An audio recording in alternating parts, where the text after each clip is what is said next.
Boxing Asylum listeners, here we are with another interview with trainer of both Huey and Tyson Fury, Peter Fury. Thanks for taking the time with us. This is a tumultuous time for you guys with Haye pulling out of the fight, Tyson saying he wants to retire from the sport. Where are you at right now with this whole thing and what it's done to camp? Well, obviously it's not a nice thing what David Haye's camp has done. But, look, life goes on. You got to expect these type of things to happen. You can't predict what other people's going to do and what the motives are. So you just move on. Nothing phases me, to be honest. I've gone through a lot in my life, and you just move on with it. Look, David Haye and his camp, and I'll reiterate what I said, they're an embarrassment to boxing. To deliberately come out of these with these false, stupid, so-called cuts, so-called lying in hospital beds. We've been told by people in their camp he doesn't want to fight. He was with some mates of mine on a boat in Dubai. They asked him a direct question. He said, I'm not fighting Tyson Fury. This is before he had the bloody injury.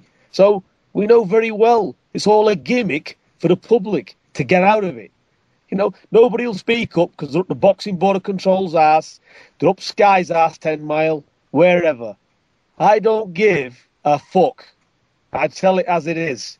These are no good for boxing.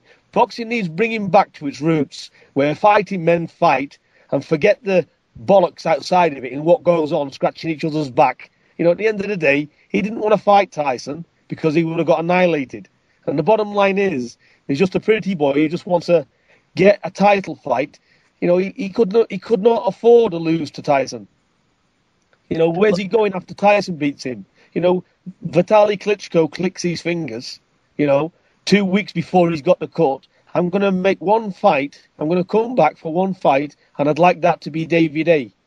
Lo and behold, he gets a straight line, razor blade cut over the top of his eye. Then the contracts go to be signed again. We asked them to put a clause in there to say, if any fighter backs out, to pay the costs. They wouldn't even sign that. So the writing was on the wall. And I always said to Tyson, I said to Mick Hennessy, this fight isn't going to happen. But, this is what's happened behind the scenes. So the public need to know exactly what the script is. They're totally out of order because they've wasted a year of our time, got Tyson dropped out the rankings, pretended they was going to fight when all along he wasn't. But I believe at the start they was going to fight.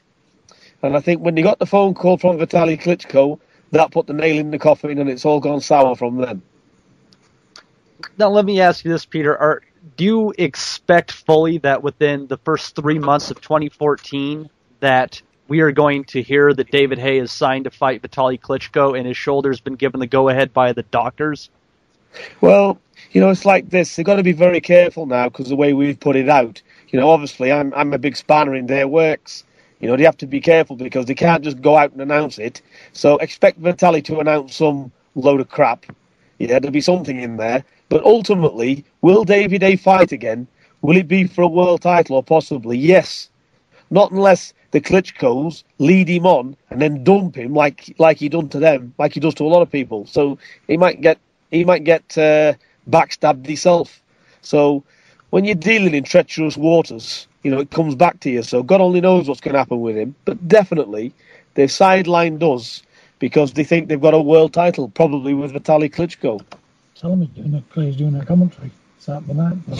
Kurt and Andy, I know that you guys have a couple of questions too, and probably even more now.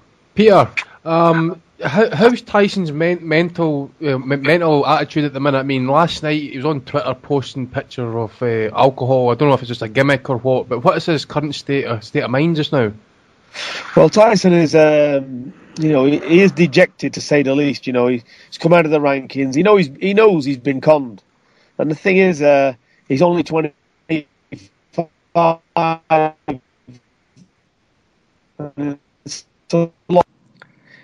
you there? Yeah, it went a bit. Yeah, we got. Hello? You broke up. You broke up for a minute, but you're back, Peter. Yeah. No. Yeah. So it's a lot for a young man to take. So I think what he means is, unless he can get a meaningful fight, if this is the boxing and the politics behind the boxing at world level, then he wants to hang his gloves up. That's basically what he's saying. But it's up to me to clean the shit off his shoe. because that's all what this is. It's shit on the end of your shoe. You know, when you lie in bed with fleas, you can catch fleas. It's simple as that. But you know, we live and learn. You know, so we're not against that. They've done it too. They've done it to the Klitschko's time and time again. They've done it to Manuel Cha. There was in contract. Yeah, I'll give you an instance now. There was in contract with Manuel Cha. They rings me up wanting to fight Tyson. I said, Tyson will fight anybody if the price is right. Well, we're very interested. Then another conversation. I said, you're already contracted to fight with Manuel Cha. Yeah, we can get out of that because we'll just do David A an injury and it gets him out of the contract. So this is why he's having injury after injury after injury, because in all boxing contracts, when you have an injury, your contract's void. So it's very easy for that clown to lie in hospital beds, yeah, with paid doctors in Germany. And Germany, for Christ's sake, to go and fix your shoulder. Come on. Peter, I remember the IBF have dropped Tyson out of the rankings altogether. What else? Obviously, the WBA, WBC. How with this recent shenanigans going on and the delayed fight the first time, how much has it affected his ranking with the other three bodies? Well, it may have affected his ranking, but he's not done Tyson any harm, to be honest, because you know, the benefits from this, his profile's gone up, and he is the heavyweight on everybody's lips. He's the heavyweight to beat, so he hasn't done himself any harm whatsoever. And one fight to put him right up there. He's one fight away, Tyson, from a world title shot.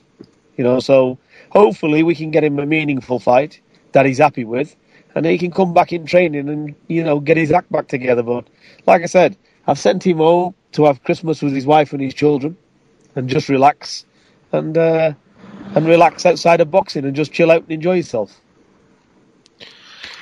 Peter, you've always been very open about the fact that, you know, you didn't really think, or you wouldn't be very surprised if Haye pulled out again. I think a lot of people thought, mate, it was just conspiracy theories. When did you first hear that, you know, Haye had contacted his shoulder injury? Well, look, you know, I don't think they realise, but they must think that, you know, we're behind the door. You know, I know people all over the world, and I know people in high up places as well. And the thing is, you know, I obviously know a lot more people than they think, and things get back to me. But at the end of the day, you know, look, you've only got to look at it. You know, does he really need Tyson Fury? You know, they watched Tyson on the Cunningham fight, and then Tyson in that fight would have been tailor-made for David A, because he'd come in walking forward in a straight line, you know, swapping punches. That's ideal for David A.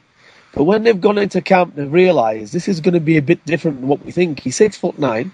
They've looked at him in the presser, you know, and things look a little bit different. And they'll have heard rumours coming out the training camp, you know, this kid's not going to box like he done with Cunningham.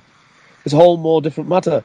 So they've weighed up the odds, had a better offer from the Klitschko, or a promise of a better offer, and they've come out of this fight. But look, nobody's going to get themselves cut. Nobody's going to go through all of this if there's not something substantial at the back of it. And the only thing it can be is either a big insurance claim or a world title fight, because he always wanted Vitaly Klitschko. So if he's got the offer of Vitaly, why does he have to go through Tyson and take a risk if he can go straight to Vitaly? But when they first signed for the fight, there was no Vitaly. But lo and behold, guess what? Vitaly's appeared. So now we must bend over like a prostitute and do whatever Vitaly wants so as we can get this fight. And according to rumours as well, there was mention that Haye's going to be at the Groves-Froch fight, whether he's doing an analysis or something. I mean, do you expect them to give him much of a grilling at all, or just let him off the hook? Yeah, listen, you know, the boxing public as a whole, I don't really know. But he's got a good fan base. You know, look, good luck to the fella if he can get away with it. Look, if you can shit on your doorstep and get away with it, then good luck to you. Mate. No more. I don't think he's going to get away with it anymore. Well, believe me... Sorry to interrupt there, but we counted it the other week, on Sunday, we counted at least 7 pullouts this guy's had in the last couple of years. Yeah. Well, not only 7 pullouts, you know, they've admitted to us what they do.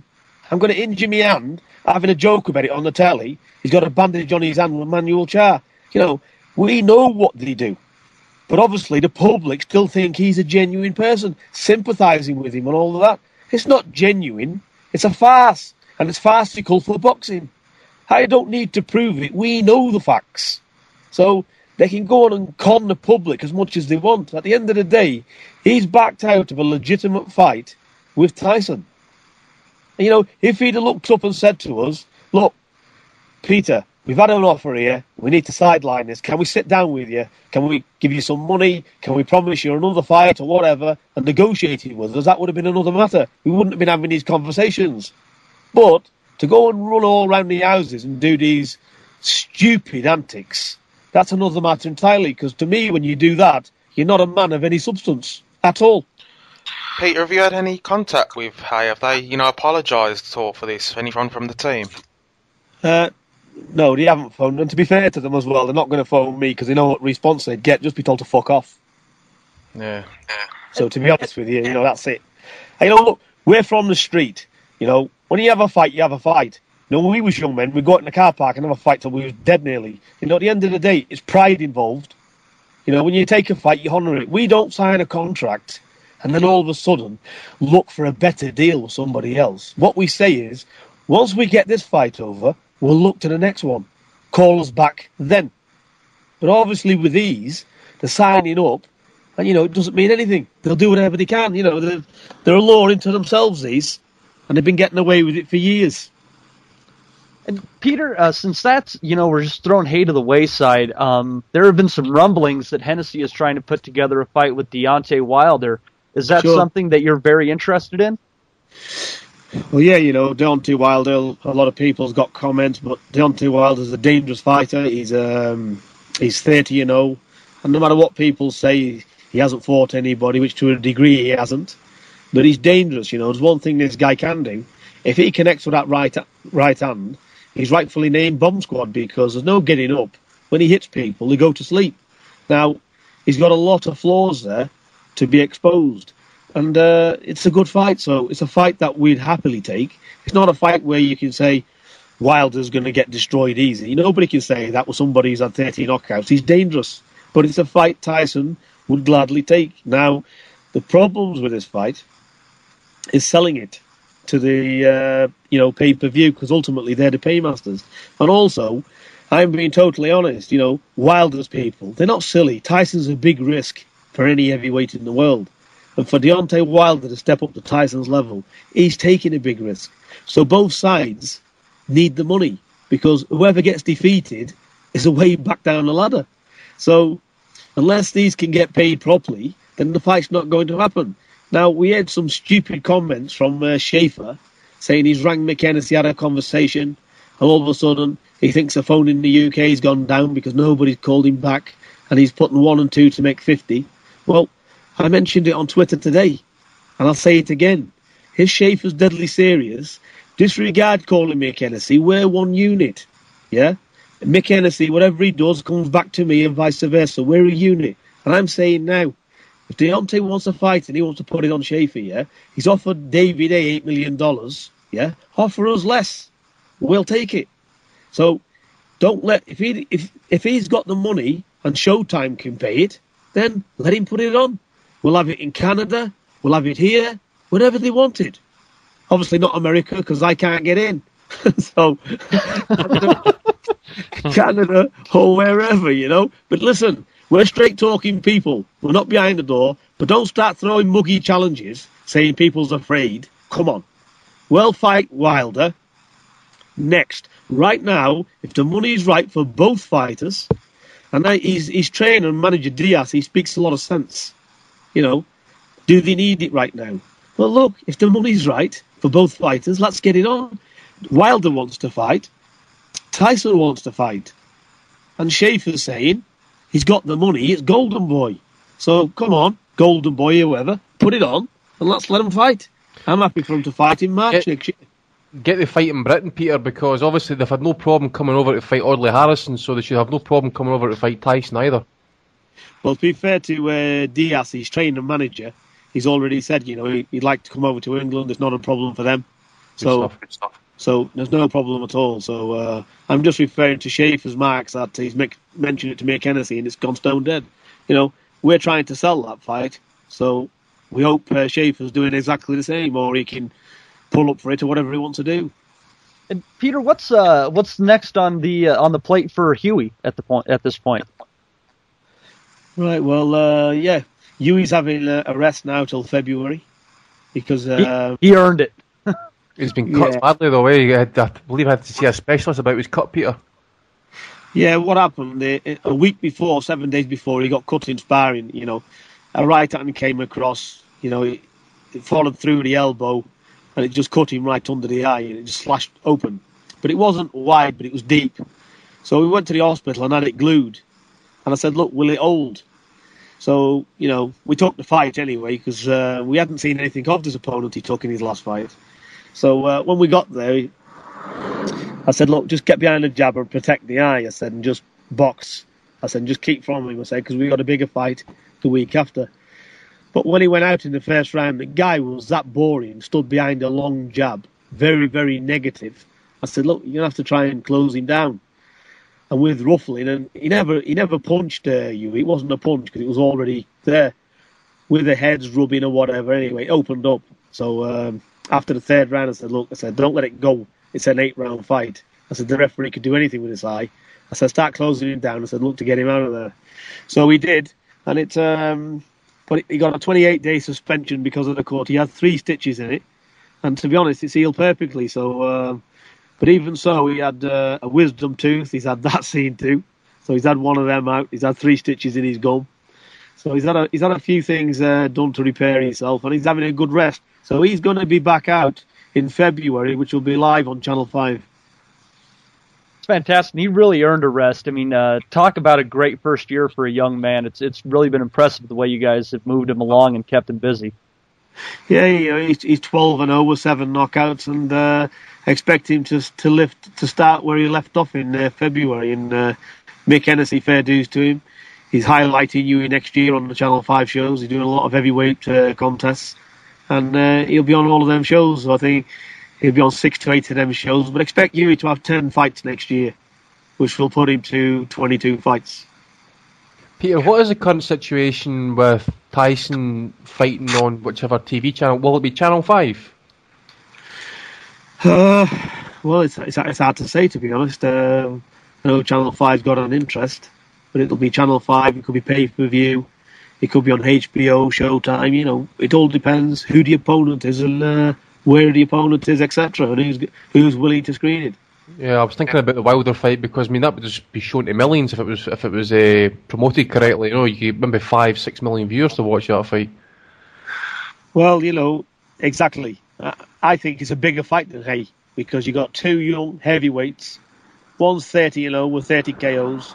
He's American, and it's America against a British-Irish fighter, and they're both big young men, aren't they? And they've got a big future, so it's a crossroads for them.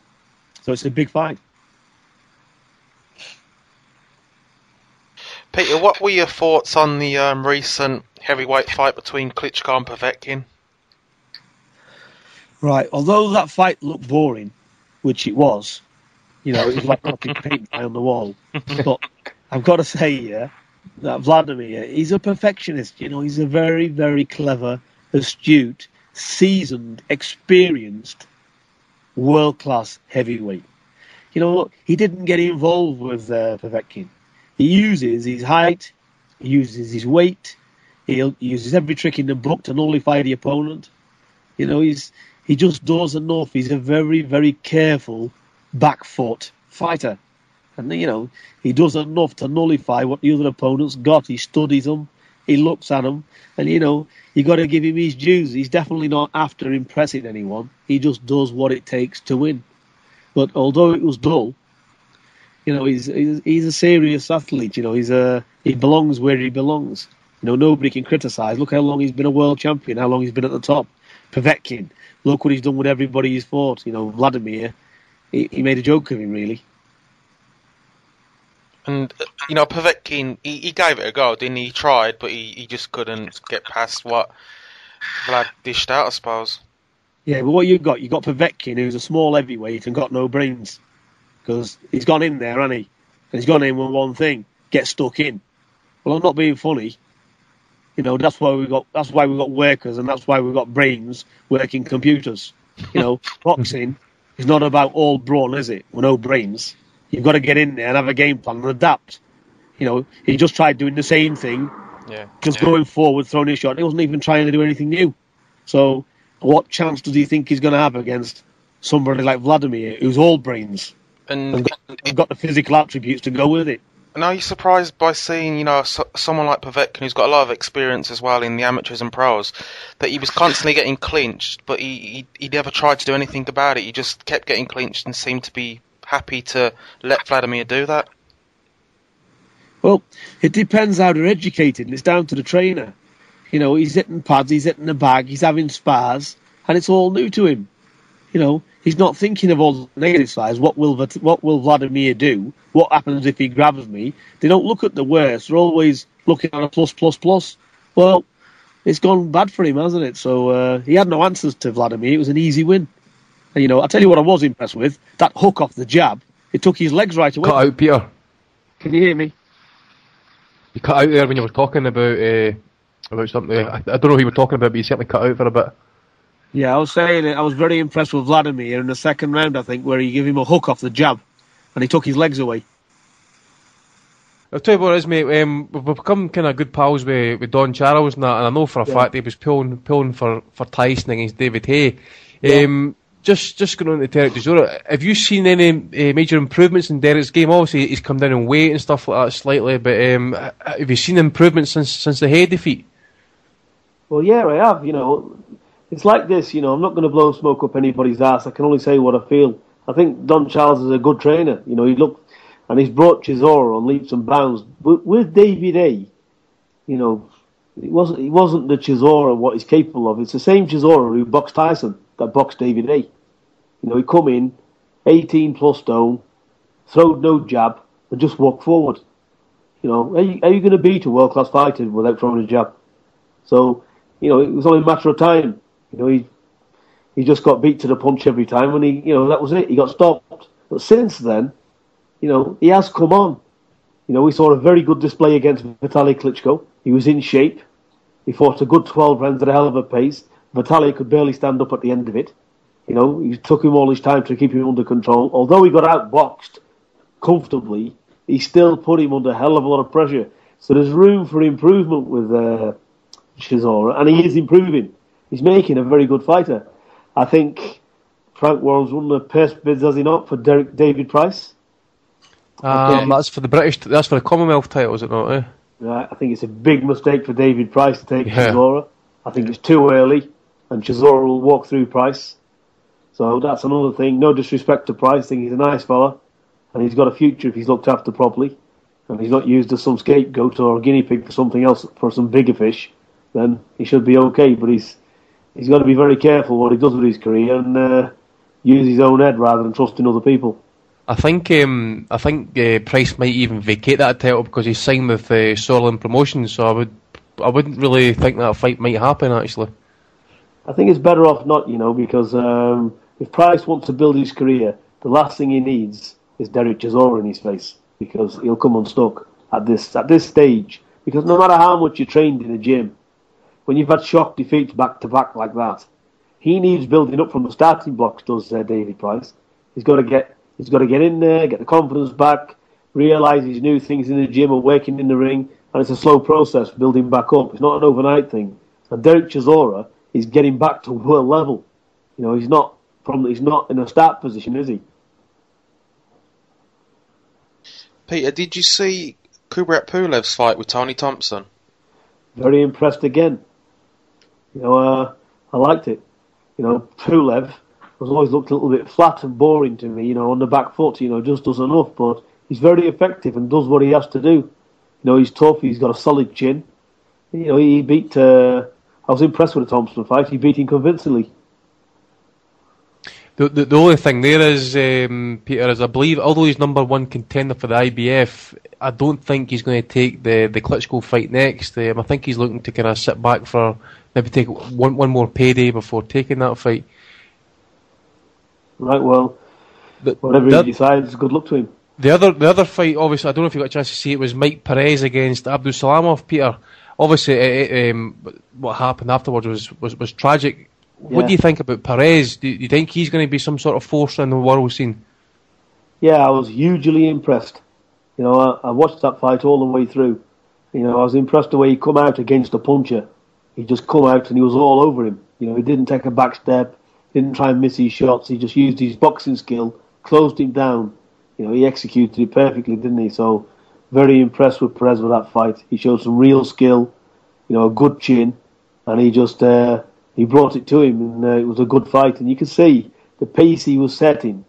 And when the other fellow was missing, the Russian fellow, he was fighting out of his rhythm. He was forcing his work where the other one was comfortable, and that's the difference. You know, he took a hell of a lot of shots, and all the other guy was doing, he was a big lump coming forward and trying to throw some meaty shots because he's had 18 KOs. But you know, this is a fine example here. It shows you that boxing is a skill. No matter how hard you can punch, when you step on a world level, skill will overcome power all day long, and that's a prime example of what happened there. Peter, I think the last time we spoke to you, it was about a month before the Mayweather-Canelo fight. How impressed were you by Floyd, his performance? Well, again, you know, I'm ultimately impressed because I had Canelo. It was a 50-50. I favoured Canelo, to be honest. He was young. The way he boxed Trout, you know, he was at the top of his game. And, you know, Mayweather gets in there and makes him look ordinary, which shows you world elite fighters. So on that performance, Mayweather deserves to be in the Hall of Fame, and he will go down as one of the best fighters of all time because he deserves it, because he's earned it, he's won it, and you know, even people who's not a fan need to be a fan because boxing purists need to understand Mayweather's the real deal, and there's nobody out there going to beat that fella.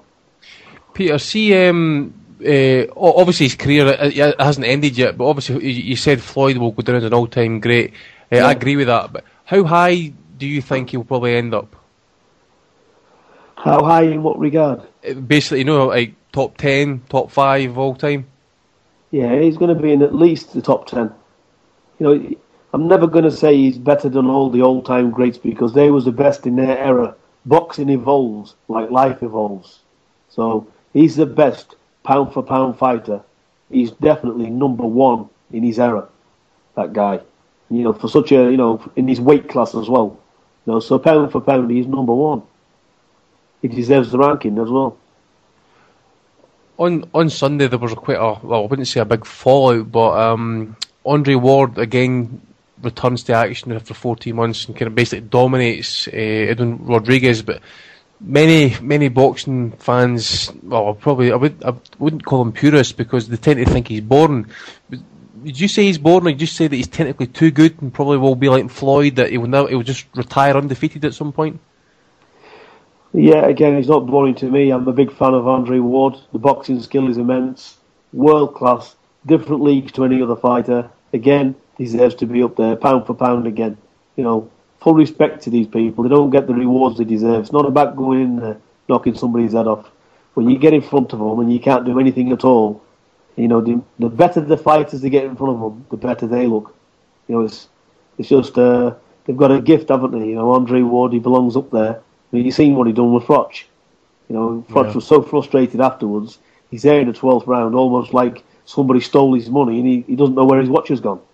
You know, so it shows you the sheer class of Andre Ward, and he is. Peter, speaking of Froch, we've got the big fight between him and George Groves on Saturday, and we spoke to Don Charles, and he's actually predicting not only Groves to win, but to win by stoppage. What's your opinion on the fight? Well, Don Charles might know more than me, but I doubt it, to be honest. I think I like Groves, and I think he's got a great career ahead of him. I like the way he boxes, the way he uses his jab, and he's really come on. He's definitely a young prospect for the future. He's got nothing to lose in this fight, only a win-win-win. You know, even if he comes unstuck, he will only get better, Groves, and he is getting better all the time. Froch is at his peak. We've seen the best Froch we're ever going to see. I don't believe Froch is over the hill because he looks after himself. His body is a temple. You know, that fella looks after himself exemplary. So I just see it as the experience. He's using the jab more. And I think when it comes down to it in the trenches, Froch has been there. He's seen a lot more than Groves.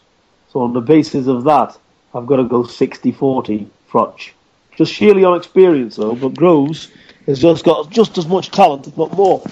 But just on the case of where they're at now in the careers, I've got to pick Froch. It could be a late stoppage. Could be he could catch him. I don't know. But I think he could catch up with him. But then again, he could get his 2 ears boxed off him because Groves has got an excellent jab and he's got great footwork and he's young. So he's got, like I said, it's not a foregone conclusion for Froch. But I do see it 60-40 in Froch's favour, only because of the experience. I've been there at all them levels and knows what it's like to dig deep, where the other one, he's only been past, at best, British level, hasn't he, really? And another British fighter who's got a world title fight soon, he's Tony Bellew as he travels to Canada to face Adonis Stevenson. Do you give him much of a chance of grabbing the title over there? You know, he's got a chance. You know, you've got to give Tony Bellew full credit again. You know, he's going over there in his backyard. He's fighting an awesome contender. I watched Adonis Stevenson fight Cloud. Not McLeod, somebody before that. Oh, Chad Dawson. Nope, one before that. Donovan George. No, he's got a funny name. Darnell Boone? Boone. Yeah, Darnell Boone. I was watching the punches go from ringside, and Darnell Boone got both of his eye sockets smashed in. I've never seen anything like it. His 2 eyes was bleeding, and he was taking some hammer. So, again, Bellew's got to be very good on the boxing, good footwork. I don't know, you've got to pick Adonis to be the favourite in it, because what I've seen of Adonis Stevenson, he can bang and he can box. So he's got to come looking for Bellew. But listen, Bellew's a world-class talent himself, so again, I think it's 60-40, but I'd like to see Bellew do it, obviously, and I hope he does. Peter, about a personal question, are you a betting man? No. No. I was just going. The reason I'm asking is because I was doing some checking on the bookies website, just looking at the Froch odds, and I noticed there's a special bet on Haye to become world heavyweight champion, to be the youngest at 20-1. So I don't know if you fancy a wee flutter on it. Yeah, why not? I'll go and put a grand on my son. I'm looking right dick if I say I'm not taking the bet, wouldn't I? Peter, is there any other fights you're looking forward to coming up? Obviously, we're coming to the quiet part of the year, but you've got Broner coming up against Maidana. I'm actually looking forward to that fight. I don't know if you what your opinions are on that one. Yeah, I'm looking forward to all fights. You know, I'm a boxing nut myself, and I don't think Broner can actually stand there, basically stand flat-footed. I think he's actually got to move, and because I don't think he wants to stand in the pocket there with Maidana. The quality of Broner's shots, though, is exceptional, aren't they? He's a very good talent. You know, I watched him against Paul Malignaggi, and the clean shots he was hitting with, and he wasn't flustered. And although Malignaggi was throwing combinations and throwing more, the quality was definitely coming from the other one. So, again, he's a world-class athlete, isn't he? And he's going to do big things in the sport. Did you think Broner won that fight? So I know some actually felt that it was closer than what some of the cards were and stuff. I thought Broner won it pretty comfortably, but some said some actually make an argument that Paulie won that fight. Well, it's what you want. Do you want quantity over quality? Quantity came from Malignaggi, quality came from Broner. Me, myself, I like quality. So I'd have to give it Broner. Yeah, Malignaggi was doing he a lot of pity-patty shots. He didn't really do anything that caught your eye. All the eye-catching shots and the best work was coming from Broner, wasn't it, in the fight? Yeah, I was very impressed with Malignaggi, to be fair. He went the full distance, and the bravery of him was second to none. You know, so fair due to him. He made a good fight of it. But there was only one winner, in my opinion. Peter, Manny Pacquiao is also returning on Saturday or Sunday morning from China. He's had nearly a year out after being knocked unconscious. How do you think he's going to react to having his first fight back after being knocked out so brutally? Well, he's up against Rios, and I think he's going to go for it. So he's definitely going to go for it. So he's got it all to do, Pacquiao, and he's a better boxer, Pacquiao. So we have to see how it goes. But it's a 50-50 fight, this. It's not. I wouldn't favour Pacquiao in it. I think it's a genuine 50-50 fight. And the other one knows he's been knocked out, and Rios, he'll be going for the kill from round 1. So it's going to be interesting. So Pacquiao's got to be. We'll have to see the best Pacquiao ever, I think. So I'm going to edge towards Rios. It's going to be interesting to see how Pacquiao reacts to taking a big shot, because he's also always been known as, having a good chin and being durable, but since that knockout you just don't know how he's going to react from a big shot. Yeah, exactly. So he's had a very bad knockout, so it's going to take something to come back. So it's going to be interesting again. And have you seen much of an easy fight? Have you seen much of the melee that happened between Freddie Roach and Alex Ariza in China recently? I seen a YouTube clip of it. What was it over? What did it start over? Apparently, Roach or Pacquiao was to start training in the gym at 11 a.m. Garcia then started doing an interview in the gym at 11 a.m. and it was apparently already agreed that they would vacate. Roach had come in and basically says, it's your time to move. Some unpleasantries were said. Then I think Ariza, he went towards Ariza. Ariza then kicked at him. They started mocking him because he's Parkinson's disease, and some things were said, Jew this and the Mexican that and whatever. So it just kind of went slightly escalated. There's a lot of history there as well. Ariza was fired, wasn't he, from Pacquiao's camp, and Garcia and Rios a couple of years ago were mocking Roach, caught on camera mocking Roach's illness. So I think obviously it's built up a bit, the tension. Well, I've got to say, that Roach, he has got an illness. And, people should take that into consideration. It's like respecting your elders. When people's got illnesses like that, you don't start rearing up and taking kicks at them. So I don't think it's right, to be honest. I think they should have took it in a stride and just let Freddie Roach carry on and just ignored him. It's like me walking across the road and an old man giving me cheek. I'm just going to look at him and say, okay, so calm down, thank you very much, and walk on. I'm not going to take him serious. He's an old man. Just talking about reactions, Peter, I don't know if you watched Rigondeaux against Donaire, but Donaire recently returned, I would probably say a kind of lacklustre performance against Vic Darchinyan. Did you get a chance to see that fight? I seen the Donaire one, and is that the one you're talking about? Yeah, Donaire against Darchinyan, the rematch. It just happened 2 weeks ago. It was on the Mikey Garcia undercard.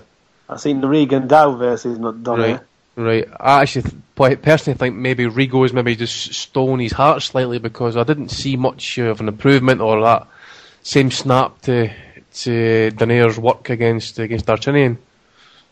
Yeah, maybe so. I was very impressed with Donaire, but as soon as that Rigondeaux got to him, just unbelievable, isn't it? You learn things every day with boxing, and it's unbelievable. Them Cubans, there's just something about them, isn't there? Oh, yeah. But then again, I watched the Junior World Championships when my son was over there, and I watched the Cubans, and there was one or two good ones, but out of all the team, there was only about one or maybe two, if that, got medals. Is it just going into the amateurs, Peter? I don't know if you got a chance to see the Worlds, but the Kazakhstanis seem to be producing some good fighters at the minute. Obviously you got Golovkin there as well, who's topping up the middleweight division, but you've got some good amateurs coming through there as well. Yeah, them Kazakhstanis are tough. I think my son boxed one. He was about 18.5 stone, a big heavyweight. He was. They are good, aren't they? They're tough, them Kazakhstanis. They can box as well. I've seen some very good lighter weights as well. While I was there. There was about 5 gold medals, I think, they won actually in that World Championships. So they're definitely on the up and up.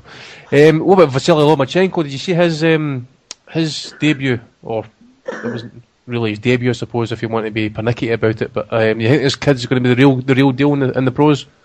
Yeah, I've heard of him. He's ready to fight for a world title in his second pro fight. Orlando Salido next, hopefully. Yeah. I've never seen anything like it. Again, it's just unbelievable, isn't it?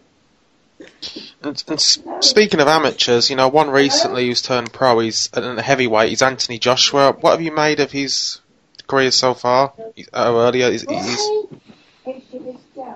I think Anthony Joshua, he's got a very good amateur pedigree. He's got a turn to be professional. I wouldn't get carried away with him. He's got to learn his job.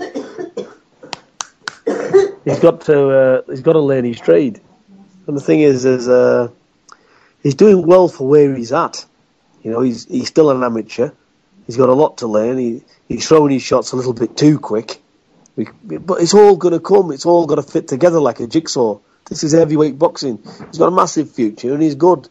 But, you know, it'd be wrong for me to start picking holes in him when he's only had 3 fights, you know. So he's got a lot to learn.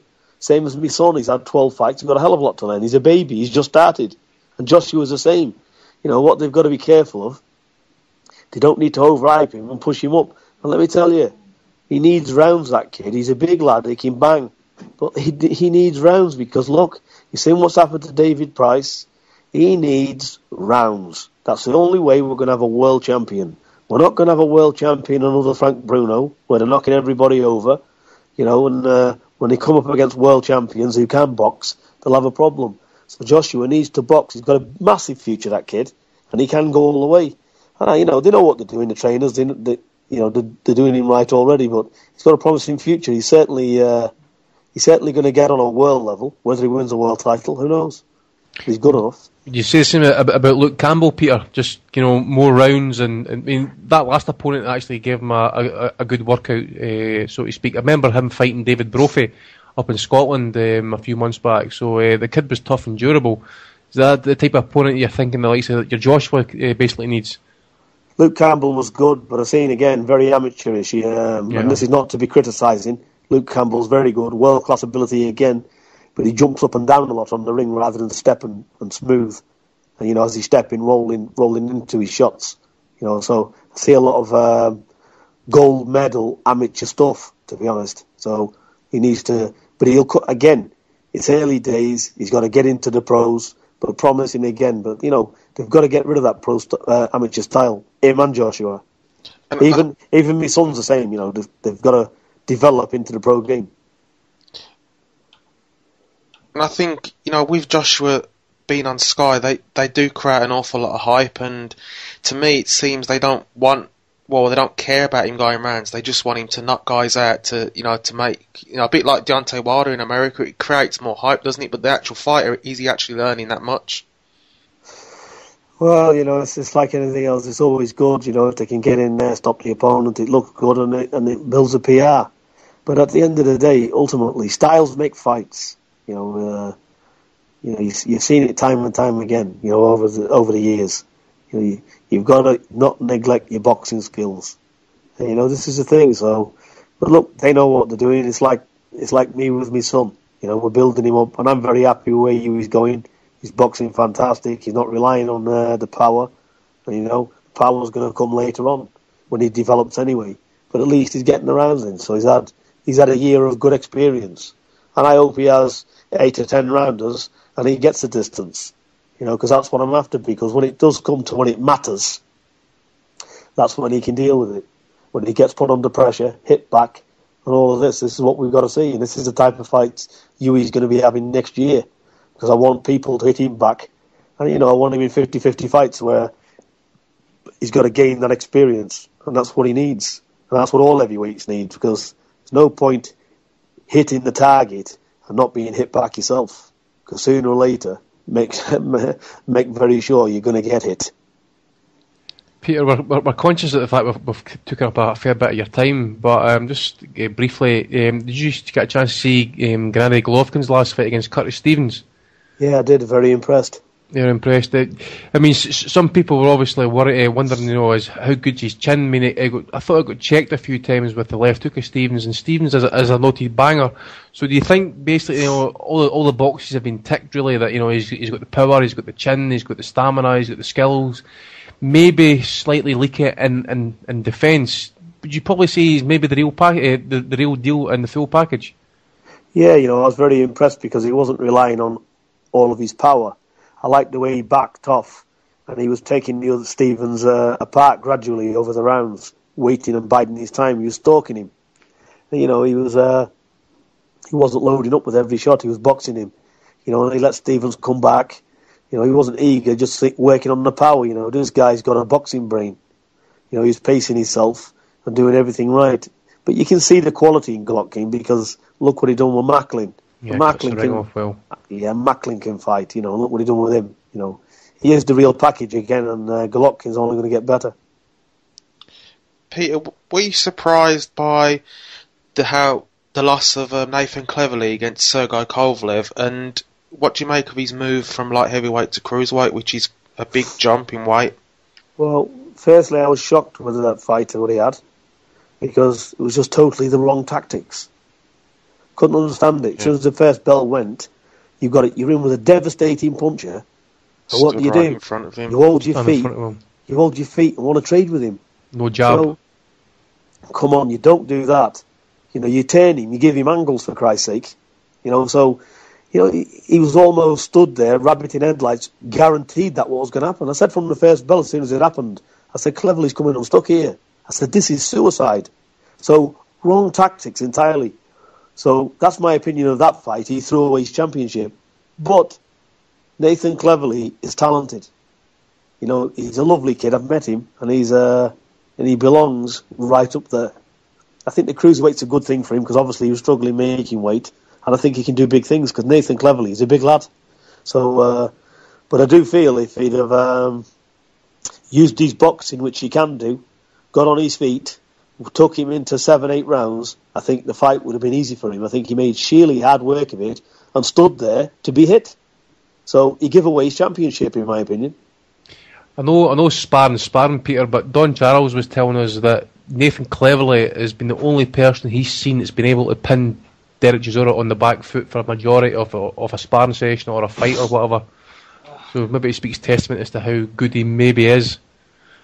Yeah, he's very good, and I like what John Charles said about David Haye the other day when he said he sideswiped me and he's a mug. Yeah. Did you listen to that interview? Yeah. He told us that. Yeah, it was that interview he told us that. I did. Yeah, I wouldn't like an argument with Don Charles. Don Charles is a bigger threat than Chisora, I think. we said to him, I mean, if you remember the footage back in Munich, I mean, David Haye with no gloves on, you know, a world-class heavyweight, he caught him with some clean punches, and, you know, Don was still there fighting, and, you know, that, we said, you know, you got a granite chin. Yeah, because when somebody sideswipes you from the side, they don't deserve good luck, do they? So straight away, Don Charles is in the right. Yeah. So the man was only trying to stop it, wasn't he? Yeah. So I mean, that was a issue. He was saying that I don't know if he actually broke his jaw. I don't know if David Haye was talking bullshit as he usually does, but I know he had a few stitches in his mouth and stuff like that, and you could actually hear from Don that he was, you know, he wants a rematch basically. You know, I would actually take money to go and watch that. I think he'd be taking no problem. I mean, yeah. I don't know if you actually heard the full interview with him, Peter, but you know, I think he's kind of the same opinion. Although he wouldn't say it, he's a gentleman, but the guy is a mug. Well, he say that he's a mug, but you know, David Haye, I've said it before as well. He is going to go down as probably Britain's biggest waste of talent ever, probably in my opinion. Well, you know, who are we on about now? David Haye? Yeah. Well, you know, he's achieved a good bit already. He's a talented fighter. You know, he's done well for himself. And as a person, like I said, I wouldn't wish him any harm. I believe in the blessed Lord at the end of the day. You know, I shook the fella's hand. Seems a very nice man. And but the business tactics, you know, whoever's advising him or whatever, that camp, you know, that's another matter entirely. But on a personal view, I don't wish him any harm. Don't wish him any bad success. I wish him all the best. I just think it's a very, very sad state of affairs. The level they'll drop to jump in and out of contracts when they feel like it. And I'll tell you what else as well. You know, when you're a believer in the blessed Lord and you're a righteous person, you care what the other people thinks. You know, it's not all about being self, me. You know, you've got to give some gratitude to the other person. He's just like you, working his balls off in the gym and trying to win a fight. You know, they've got kids to feed and everything else. It's a living. And to just abuse people like that to just help yourself, you know, they're not righteous people at all in any regard. And, you know, I've got no respect for people like that, to be honest. And they definitely don't belong in boxing, because boxing is a noble art. We go back hundreds of years with it. Respect your elders. Go into boxing with your chin up and try your best. You know, don't do what these do, manipulate with contracts, take ill to get out of contracts, photographs on hospital beds. You know, it's a complete shambles, to be honest. And, Joe Public just believes it. And some boxing, purist, they'll put inputs into it. Oh, David A. this, David A. that. They haven't got a clue. They don't know what we know behind the scenes. How can any boxing analyst quote, "Oh, look, David A's had a genuine cut"? Well, if I walk out the door in the morning out of my house, put a cast on my leg and say I broke it last night, everybody's going to believe me, aren't they? But really, I'm laughing my cock off, aren't I? Because I'm saying, I've just put the fucking cast on, for Christ's sake. These are idiots. And the thing is, I said it on our forum last week when I saw the picture. It looked like a scene from a movie or something. The way he was lying in that hospital bed, it just Coronation Street or something like that. It just looked unrealistic, didn't it? It looked like he'd been run over or something. Listen, for all we know, it could have been a veterinary surgery. Or he went down to Pinewood Studios in London and actually had it set up for him. Look, a few weeks before, he's been over there chatting with Bontin. He's been in Germany quite a bit. He hasn't declared his shoulder injury to none of us. He's under contract for a serious fight, multi-millions. People spent fortunes, hotels. There's been resales on the tickets, and God only knows where that money's gone. People's had put money in their pockets, left, right, and centre with this. God only knows what's gone on.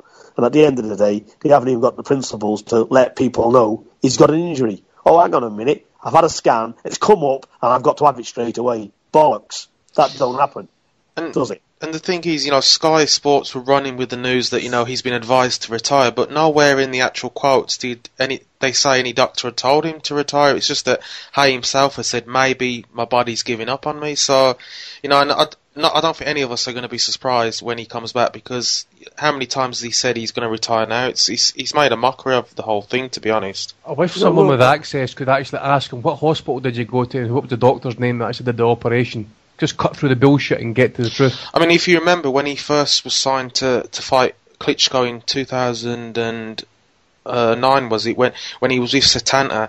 2 weeks after Setanta went bust and basically he lost a lot of his payday, he had a back injury, didn't he? So yeah, it's and then like you said with Manuel Char and obviously with Tyson now twice, he's had more withdrawals than knockouts since he moved up to heavyweight. So.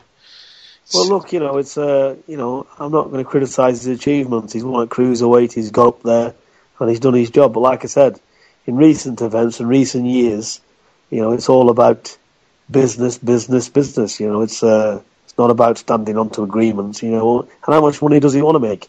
I think he was standing to make $5 million from this fight with Tyson. It was a sellout. There was over £2 million in the arena. It was a pay-per-view, expecting up to a million hits. So, at £15 a shot, how much money does he want to make? And that's the thing as well. For British boxing, it was a massive event, and it would have been a great, night that when it was cancelled and, put to February. We saw the Groves-Froch fight, how, that's got people interested in, two big heavyweights. Obviously, a heavyweight fight is, our biggest domestic fight that can be made, really. So, it just would have been a huge event, and that's why everyone's so disappointed with him. Well, look, we've got a lot of people in boxing, they're all in like a little clique. Sky Sports News come and done an interview with me the other day. They edited it to fuck, to be honest. I saw it, mate. Is that the one you were actually you were being quite respectful and stuff? I thought you were actually quite candid in that interview. It was only about a minute or something. I was respectful to him, but I did say, what I said was, to what they cut out, in my opinion, he sidelined this fight for a Klitschko fight. And they didn't show it. I said, that's the motives, in my opinion, what's happened. And then I said, but good luck to him, and XYZ, they showed that bit. Yeah, I've seen that. But they cut everything else out. Peter, you mentioned the money there, potentially, that David Haye could have made from the Tyson Fury fight. I mean, understanding the Klitschkos and how they do business and stuff, David Haye's got nothing to trade with them, so how can he go to them and ask for a £5 million payday or a $5 million payday when he's got jack shit to actually even negotiate with? And, at the end of the day, the fight makes sense because there's Vitaly Klitschko being banned by a presidential order in Ukraine that he cannot run for presidency because he isn't classed no longer as a Ukrainian citizen. Yeah. I think with David A, you've only got to look at Tyson as a big threat.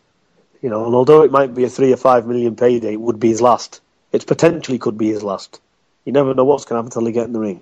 So looking at that and thinking, well, if a fight has been offered with Vitaly, he's a WBC world champion, he's fighting for a world title, it means something.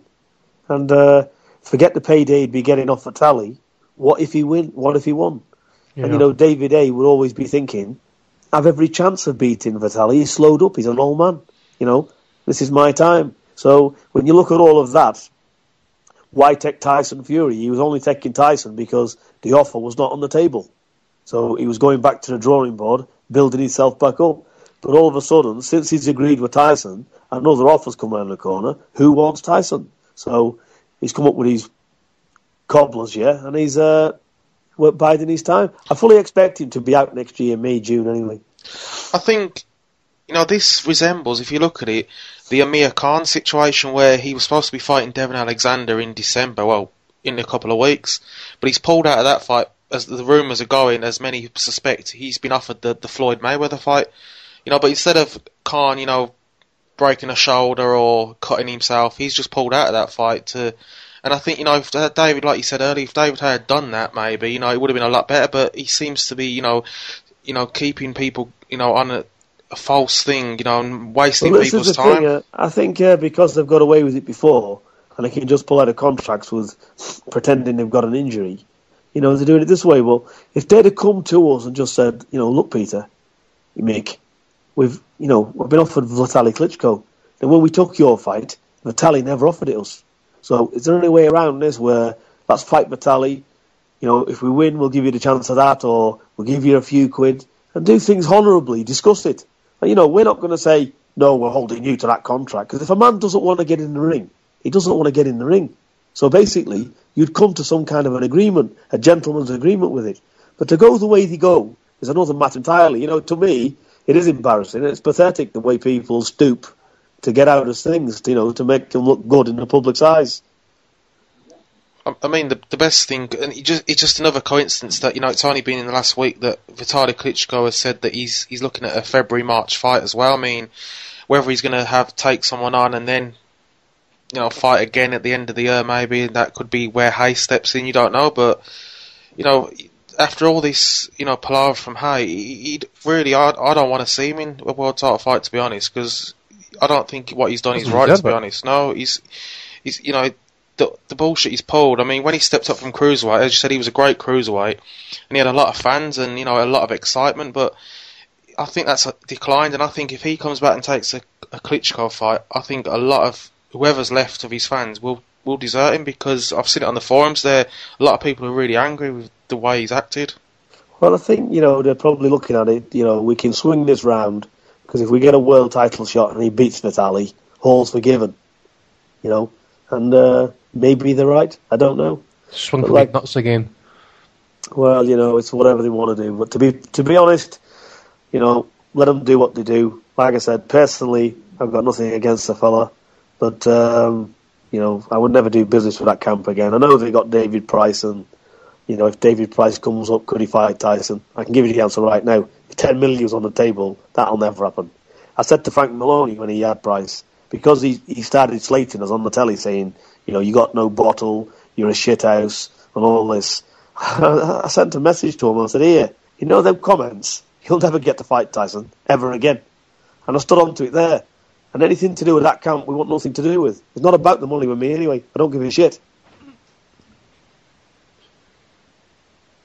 Just on the topic of David Haye again there, Peter, I mean, you just talked, I mean, we've discussed at the start of the conversation way back there, you know, it was like 7 pullouts David Haye's had through his career.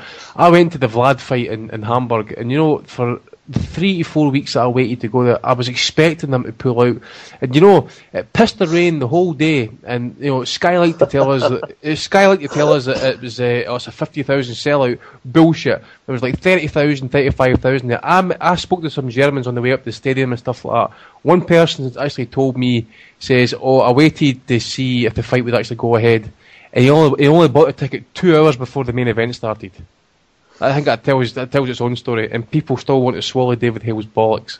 I don't understand it. I mean, I would never go to an Haye fight. And I did say I would go to the Vitaly fight if it happened, but no after this latest. I think going back to the Vladimir fight, I thought he'd done okay, to be honest. You know, Vladimir was just too good for him, and when he felt Vladimir's power, you know, he just went into survival mode.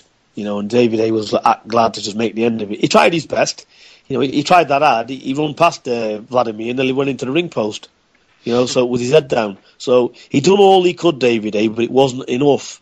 But again, take the boxing out of the equation. What did he do after it? He thought he needed to make an excuse. So and he made himself look very, very small. You don't represent British boxing like that, do you?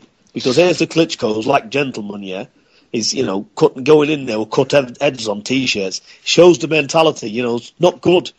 The way they carry on. So the ethics behind outside of the boxing is terrible. But for what he's achieved in the ring, you've got to say he's done his best and he's done well. Did you hear about the new book he's bringing out, Peter? Go on. Head, shoulders, knees and toes. God almighty, it wouldn't surprise me. I think with that fight as well, like you said, I mean, he did all right. He did the best he could. But I think what made it worse was he had 3 years of trash talk. He trashed every other opponent he called them fat bums, useless. These guys can't do nothing. And then he went in there and he didn't do much better than quite a few guys. And then at least they took their loss and that's it. But he blamed it on his little toe. I mean, I've never heard that excuse ever before. And it's just, after all your talk, you've really got to. You got to back it up, basically, or you're gonna, you'd be shut down. I think worse than the toe, I think worse than any episode is the way he's been carrying on with this here on 2 occasions. So it doesn't get any worse. They don't stoop any lower than where they stoop now. And it's finished now. There's no point being bitter about it. It's done. But we know what they've done, and anybody with half a brain knows what they've done. So let them carry on with it. He ain't good for boxing. Christ almighty, he's representing Great Britain. It's a disaster. But I think when you offered the contract about, you can't pull out to fight anyone else and they refused to sign it, I think that tells you the whole story right there, doesn't it? Well, we was all in the office, and I said to the lawyer, I was having a laugh with it. I said, put that in there. I said, and watch what'll happen. I said, sign that. I said, and put that clause in there. I said, and watch them not agree to that. I said, and put them few clauses in. I said, and when they renege on all of them, the fight's not happening. I said, and when they renege on all of them, sign it anyway. I said, because then we'll see them squirming in public to get out of it. And, they've just been played, really, like a puppet on a string, because I knew what they was doing. I put the clauses in, and even when they didn't agree to it, I said, agree to it anyway. Push them in a corner. They're not taking this fight regardless. So we agreed it anyway because they had to re-sign it. So, and look, we even foretold the date they'd be doing it, because we've got inside information with them anyway. They're not as clever as they think they are, and they ain't got that many close friends as they think they've got as well, because people tell them. So it's like what it is. It's obvious, but they don't give a shit that we know or not. They're only interested in gimmicking the public on the telly with some false padding on his shoulder or whatever. I think that was the one thing that surprised me. It wasn't that he got injured or pulled out. I think it was the fact that it happened now. I was expecting it to happen, a few weeks before the rescheduled fight, where Tyson has gone through training and wasted time, and then it would happen like it did for the first fight. Look, they've been over Germany. They've sat down with whoever they've sat down with. We've all got connections. If I want a bent doctor, I can put a phone call in and get one out of Manchester. I can get one in Germany tomorrow. I'll say, right, get me a bent doctor. There's $5,000 on the table. I'll have one in 24 hours. They must think I'm an idiot. They must think we're all pissed, to what goes on. But at the end of the day, they've done it and let them carry on. But they haven't got away with it because people like me don't give a shit. I'll say it as it is. They're not genuine. It's all false, all of it. So let them get on with it. Good luck to them. It's just a shame that like you said, the journalists and the media and stuff, they seem to be letting him off the hook time and time again, don't they? That's the problem, because maybe they're when the Vitali fight comes up, they can be up his arse again, I suppose. Well, that's it. We're trying to get this Wilder on Sky, and you never know that it could overshadow David Haye with a Vitali fight. Pay-per-view that maybe they don't want to pay-per-view Wilder and Tyson because there's something in the pipeline with Haye. Who knows with this? Who knows? There's a lot of rumours going around. Let's put it this way: you could write a book on conspiracy theories around that lot. Just a question on if you fought Wilder and if it was to be on Sky, does it have to go through Eddie Hearn and Matchroom, because he seems to have all the dates now, doesn't he? Excuse me. Well, it's got nothing to do with Eddie Hearn. Our business has got nothing to do with him. And when we signed the last fight with Adam Bouvet, Maker Promotions, it was nothing to do with Eddie Hearn then. So yeah, he's got all the Sky dates. I'm not sure about the pay-per-view, but you're absolutely right. So we've not approached Eddie Hearn, and he's not approached us. So I don't know what he's got to do with anything. Hopefully he hasn't. And that fight, I mean, that would be a great fight, like you said. I mean, two giant men, going at it, both unbeaten. So I'm sure that would do just as well, to be honest, because I think everyone would like to see, Deontay Wilder not only tested, but in a big test. Yeah, exactly. And it's like I said, Wilder has got an outstanding punch, but there's a lot of flaws there. So it'd be interesting to see when he steps up how he's going to deal with it. And, we've seen it time and time again. You might look powerful, you might have 30 knockouts, but it's who you've knocked out. Because when you step up with a quality opponent, the power's never the same. I think we'll have to let you go now, Pete. We've kept you on for quite a while now tonight. About an hour and a half I've had you on, Peter. You've been like a regular member of our podcast, the way you've talked. Yeah, no problem. It's enjoyable. You talk about the boxing. I'm sat here in my armchair, and there's nothing else to do anyway. I'm looking at the telly. Do you actually listen to your podcast, Peter, no? Sometimes I do, but I don't like hearing my own voice for some reason.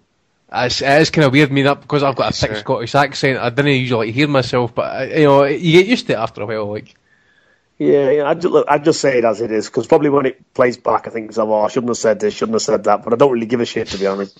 No, I mean, we're the same. I mean, listen. I get a lot of haters because I shit on Sky. I mean, I basically call it as I see it as well, and I get a lot of haters for it. So basically, I wouldn't give a fuck either, No, listen, I'm my own man. I pay my own bills.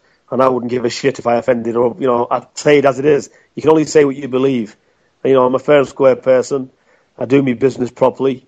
And, a fight's a fight. When you agree something, stand onto it. That's it. No problem. Have an handshake, stand onto it. The old values are gone, aren't they? It's all about me. Yeah, exactly. Selfishness, that's all it is. There's no consideration for other people in the sport. And it's sad. Very sad the way it's going on. But everybody seems to be up everybody's ass because they're a celebrity, and this is what happens. Anyway, it's just a shame we couldn't get that fight, I tell you that, because Tyson would have done a number on him, I can assure you. We would have liked to see it. And Tyson, he's got something very, very special when you see him fight again. People's in for a big, big shock. Good to see. We look forward to it, and hopefully we can speak to you again just before Tyson's getting ready for his next fight. Anytime at all you can speak to me, I'm always available for boxing, and it's a pleasure, and thanks for having me on your show. Thanks a lot, Peter. Thanks a lot again, really Peter. Appreciate it again. Have a nice Christmas, lads, and God bless you. You too, mate. And to the family. Thanks a lot, mate. Bye.